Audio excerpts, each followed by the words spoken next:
Hello family, welcome back to Raising the Vibe. Thanks for joining me again today. I ask that you like this video, that you subscribe to the channel, and if you'd like to get a notification every time I drop a new video, just hit the notification bell. Today I am going to have a brief discussion about a quite complicated topic called toxins, and I want to discuss the toxins that we encounter in our everyday life, because the toxins impair our body's ability to function, impair our brain's functioning, and therefore our ability to think clearly. And it is important that we are aware of them. This is actually a quite complicated subject. I've taken some notes. I'm not even going to try to hit everything that's in the notes, but I just want to bring this to your attention so that you become aware of it and you begin to pay attention to the toxins that are in the products that you use every day, the foods that you're eating, and try to minimize those things so as to maximize the functioning of your body. Basically, toxins are substances, typically chemicals, that can cause negative health effects. They can be inhaled, ingested, absorbed by the skin. We come into contact with chemicals every day. Fortunately for us, our body has a pretty strong defense system, and it will try to expel and flush out toxins. Unfortunately, the body often can't detoxify from or process artificial chemicals that don't occur in nature.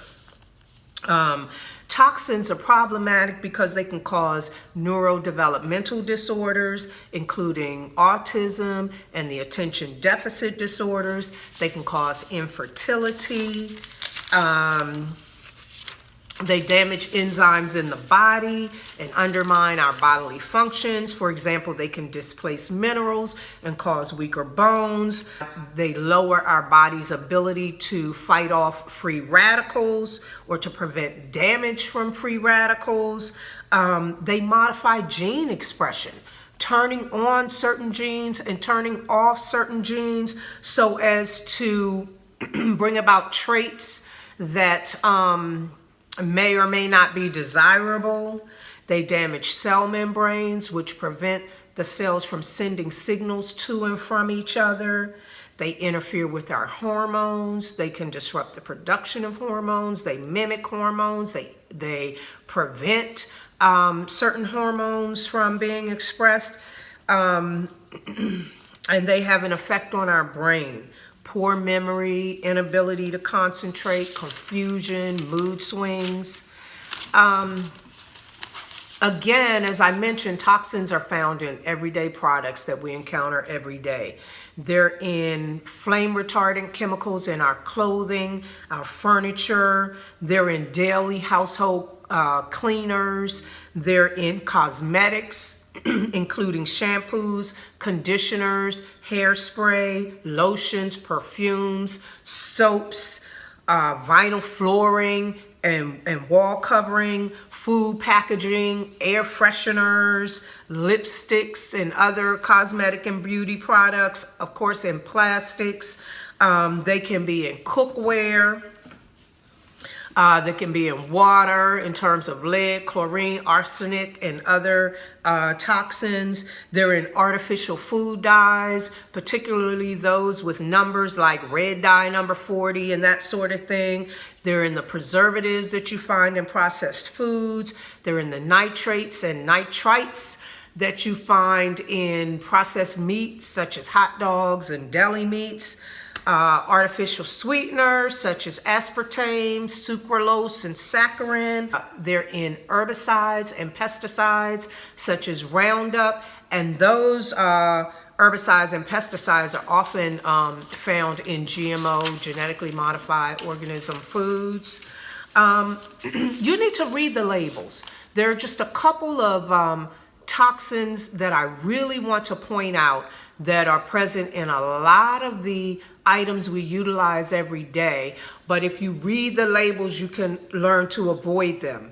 And there are products that advertise on the front that they are free of these kinds of chemicals, so it's useful to know about them. So the first one is phthalates, but it's actually spelled P-T-H-A-L-A-T-E-S.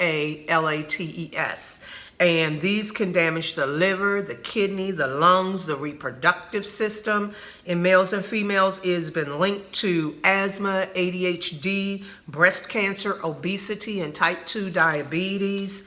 There's also bisphenol A, which we all know as BPA. It's an endocrine disruptor that imitates and interferes with our body's natural hormones. You find it in the linings in cans, of course, in certain plastics, in the linings in bottle tops, and in water supply pipes. There are parabens, which mimic estrogen in the body and disrupt our hormone systems, again affecting male and female fertility, reproductive systems, and birth outcomes.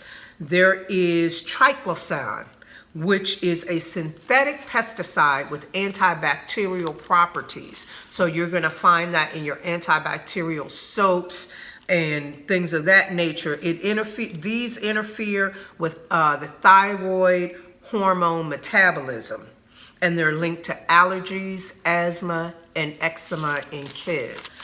Of course, I want to tell you some things you can do to avoid toxins and to counteract the effects of toxins. The first thing, as always, comes right back to your food. Detox your diet. Eliminate or reduce processed foods. Limit canned foods. Limit dairy products. Eat more fruits and vegetables. I don't know that I can ever say that enough. Buy organic if at all possible. Always wash your food. Never listen to, oh, washing food sometimes introduces contaminant. Wash your foods. Avoid farmed fish and also feedlot meats from animals that have been fed hormones and antibiotics. Drink water, and lots of it, preferably filtered water. Water helps to flush toxins out of your system. And the reason I say preferably filtered water is because obviously a lot of the plastic in the bottled waters contain toxins. And one thing I want you to note, which a lot of people don't realize, if you look at the label on your bottled water, a lot of that water is coming from various municipal systems, which means it's essentially tap water that's been filtered. You would do much better to filter your own. When cooking, avoid aluminum, which also has been linked to Alzheimer's, and avoid Teflon cookware. Do not reheat your food in plastic containers or with plastic wrap, because the heat can cause BPAs to seep into your food from the plastic. Instead, use glass containers to reheat your food and to store your food whenever possible. Use coconut oil, shea butters, and other kinds of natural moisturizers for your hair and your skin, because of course the skin is the largest organ, and what you put on your skin ends up inside your body. This is all that I'm going to share today about toxins, but I'll be coming back to them because they are so prevalent in our society and they have such a negative effect on our bodies. And with just a little bit of awareness, just a little bit of effort to avoid them or counteract them, it is something that of course can be counteracted and can help you to think more clearly, to lift the veil from your eyes so that you can see the programming that is going on, so that you can be in control of, or limit, let's say, the ability of toxins to modify your DNA, modify your gene expressions, weaken your bodily systems. This is definitely something that we can get a handle on. And I think the more we are aware of it and just take these kinds of simple steps to avoid these toxins, the better off we will be. I hope this video was informative for you. And as always, peace and love and light, family. And I look forward to seeing you next time.